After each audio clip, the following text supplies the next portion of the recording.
السلام عليكم ورحمة الله وبركاته. رب اشرح لي صدري ويسر لي أمري واحلل من لساني يفقهوا قولي. ఎట్టి పరిస్థితుల్లో తలాక్ సమ్మతం.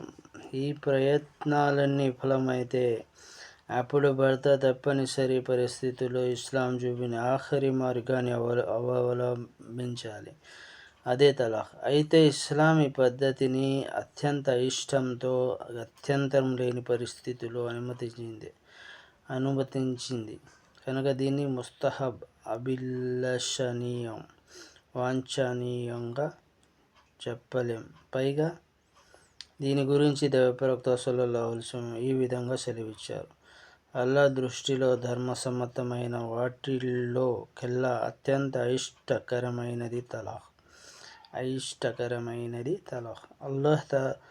అల్లాహ్ తలాక్కు మించి మరి అయిష్టకరమైన వస్తువును ధర్మసమ్మతంగా ఖరారు చేయలేదు. అస్సలాము అలైకుం వరహమతుల్లాహి వబరకాతుహు.